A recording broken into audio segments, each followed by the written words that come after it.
Hello viewers, আসসালামু আলাইকুম। শিক্ষা উপহারে আপনাদেরকে স্বাগতম। আজকে আমরা জানবো কিভাবে ভাজক সংখ্যা নির্ণয় করতে হয়। আচ্ছা, পরীক্ষাতে যদি প্রশ্নে এরকম আসে ৭২ সংখ্যাটির মোট কতগুলো ভাজক সংখ্যা রয়েছে, একটি মাত্র সুন্দর টেকনিকের মাধ্যমে এই ভাজক সংখ্যা নির্ণয় করা সম্ভব। কিভাবে করব চলেন দেখি। খুব মনোযোগের সাথে দেখবেন, তাহলে এই নিয়মের যতগুলো প্রশ্ন আছে আপনার আর একটা প্রশ্নেও ভুল হবে না।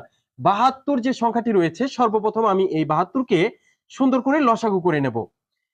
২ দ্বারা যদি দেই ৩৬ দুগুণে ৭২, আবার আমি এটাকে ২ দ্বারা দিচ্ছি ১৮ দুগুণে ৩৬, আবার যদি আমি এটাকে ২ দ্বারা দেই ৯ দুগুণে ১৮, এখন আমি এটাকে ৩ দ্বারা দেব ৩ তিরিখে ৯।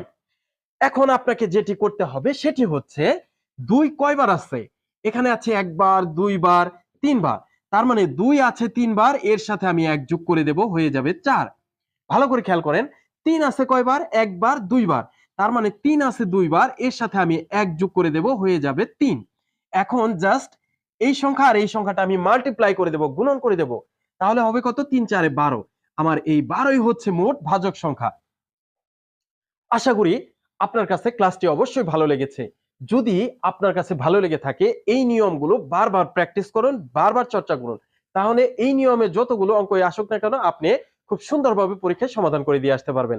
আমার মনে হয় আজকের ক্লাসটি আপনার কাছে ভালো লেগেছে। যদি ভালো লেগে থাকে, অবশ্যই একটা লাইক, কমেন্ট এবং সাবস্ক্রাইব করতে ভুলবেন না। সেই পর্যন্ত ভালো থাকুন। ধন্যবাদ।